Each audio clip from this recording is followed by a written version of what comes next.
Hey there guys, Shaqtech from Shaqtech and welcome to a brand new video. Today's video I got a nice little Photoshop tutorial for you to really elevate your images and make them pop. And so one of the really cool things you see, especially in landscape photography, is those amazing skies and whatnot. So let's see, this is on my screen. This may look familiar to you. I took this at the lavender fields the other day. It's a really nice picture already, but I thought the sky looks a little boring.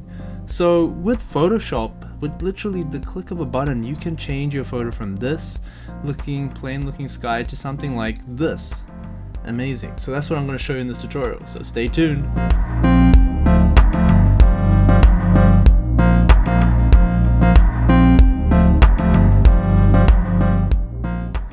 Cool, so getting into the tutorial. So here we are on our starting image. I've just opened it up in Photoshop, no extra layers or anything. So the thing you want to do is you want to go to, make sure you have the latest version of Photoshop first, as it isn't there on some of the older versions. So what you want to do is go to Edit, in the top of the bar, and then you want to scroll down.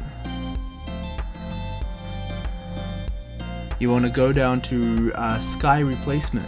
Easy as that. Pretty clear naming for you right there, and it'll already start doing it. As soon as you click it, it starts doing the sensing, it's loading, and it's trying to read your scene. So if I move the box, you can already see that it's detected what is the sky, and it does a really good job of it. And you have then a mixture of skies to choose from, which is awesome as well. So like if you want this little bit of a cloudy effect, you can have, the spectacular sunsets. So this is the one we went with in the final image. As you can see, I really like how it kind of just encapsulates and draws the eye to the center, so to the house and whatnot. With the sky replacement tool, you can see already that looks awesome the way it is, and it's actually super simple to do. There's some fine tweaking you can do, so you can shift the edge of it. So by doing that, you can lift and so you can kind of bring out the sky a bit more, because it kind of feathers heavily towards the edges of your horizon. So by doing this, it affects the amount of feathering it does, so you can get a little bit more of the gold coming in, and the more you do it, the more you can see the feathering is gone and it becomes a bit harsher. But yeah, that's really cool. You have options on how much fade you want on the edge. It can be quite harsh, and that literally just takes out the whole sky for you. You can even do things such as how bright you want the sky, so you can make it look super daylight. You can make a real dark effect. There's so many fun things. You can even change the temperature, which is really fun. Make it have a bit cool. And now one of the really cool things you'll notice is when I do that, it even changes the foreground for you. Photoshop is smartly changing all that as well.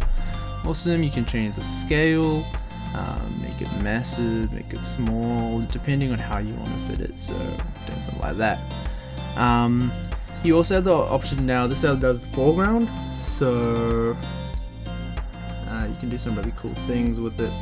You can adjust the amount of lighting, how much it affects the actual foreground itself, which is really cool. You can do the color adjustments, so like for example, we have like a sunset-y looking, like the golden orangey hues. You can bring them more and more onto the flower, so it makes it look more realistic for you. And yeah, you can now put them to new layers and whatnot. And so once you're happy with the method that you are, you can click OK, and it just beautifully creates all those individual layers for your sky as well, so you can see everything. And if you want to do any more finer tweaks, you can go into these individual layers and edit them yourself, which is really awesome. And that's how you have it. You can take something that looked quite plain, let me just turn these all off, into something like this, which is really awesome. One of the really other fun things you can do with the sky replacement tool is not only are you stuck with the amount of sky pictures in here, you can add your own personal ones by just clicking this button. Now let me go find, for example, I loaded in this one here, and you get that blue effect, which is awesome. So this one here I loaded in via a file, and yeah, you're able to you're able to use that photo as a sky background, which is awesome. And so you can have a lot of fun with it. It's really smart actually, and it cuts it out really well, and it has a lot of abilities to tweak it and make it look quite realistic. So yeah, you can take a simple photo like this with literally the touch of a button in Photoshop. You're able to bring it out into something like this. You may notice though, I also did some further cleaning up, like removing the people, etc., tidying up the rows and whatnot. If you want a tutorial on how I did that as well, please let me know in the description below, and I'll make one for that as well. And yeah, any other ideas you want in terms of how I edit photos and whatnot, any tips and tricks, let me know down below if you want to find out anything.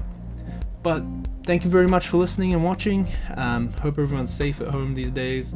And as always, Iba1, and I'll see you in the next one. Peace.